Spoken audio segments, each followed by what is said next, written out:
Why PLCs? Well, to control something, they had coils and they had contacts. You might have heard the term relays and relay logic. So where did it really start? You had a contact coil and a contact, and that's how you made a connection. So they had basic relay logic. So when they talk about relay logic, this is a simple circuit. You had a push button, some limit switches, a timer, a motor, and that's basically what you had for relay logic. You had L1, that was one side of the rail, the other side was L2, and the ladders in between were called rungs. That's why it became ladder logic, because it looks like the rungs on a ladder. This is what happens when relay logic goes amiss.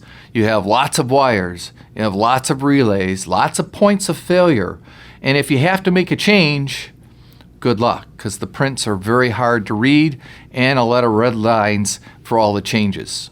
So they came up with what they said, programmable logic controllers.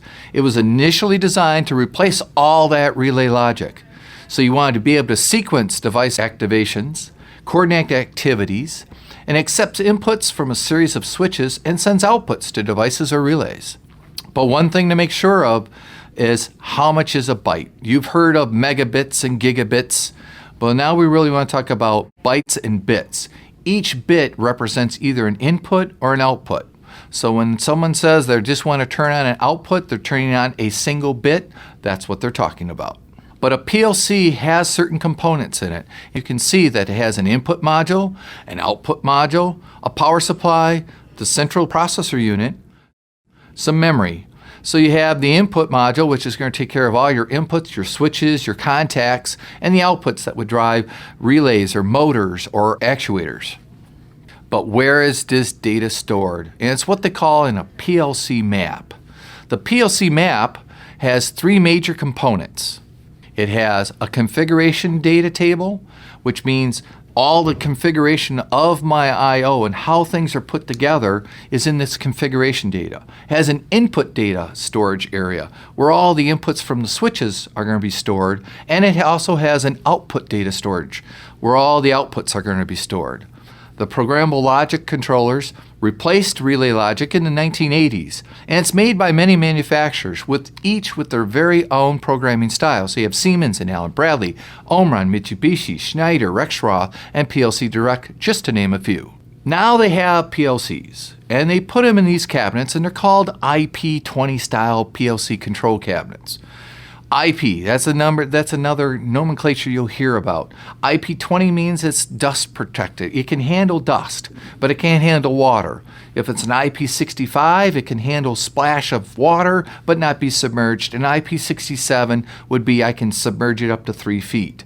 So them are the kind of IP ratings that you might hear someone talk about, an IP65 device or an IP20 device. If they say IP20, it's going inside of a cabinet, such as this. So cabinet space, it takes up a lot of floor space. If I have a lot of floor space, that means I can't put production equipment in that place because the cabinet's taking it up. So there's now a shift towards IP65 or IP67 PLCs, such as we have here. There's also robots. The robots have controllers inside them too. And end-of-arm tooling has its own network, and the network would be controlled by the robot controller itself. Each robot controller has a network that's either an Ethernet IP. That means end-of-arm tooling is usually going to be the same as an Ethernet IP. It'll follow whatever the major network is in the front. But each robot manufacturer has a robot controller, and it works just like a PLC. So when we talk about conventional wiring, as you see here on the screen, everything used to be hardwired. And a lot of plants still have hardwired to the inputs and to the outputs. Each valve would require one wire for each bit. Remember, each bit fires one valve and a ground wire, so you got a common ground, but you have an output to fire each valve. Inputs are the same way. You might have a common plus and a common minus, but each input is one bit. So as you see, a lot of wires, a lot of points of failure, because each connection is a point of failure. In the world of electronics, mechanical or electrical, connections are the number one failure. Think about it when you're at home. The first thing when something doesn't work, what do? You go wiggle the connection. Same in the industry. Looking at a 25-pin valve connector on a manifold, again, lots of connections, lots of wires. Each one is a point of failure.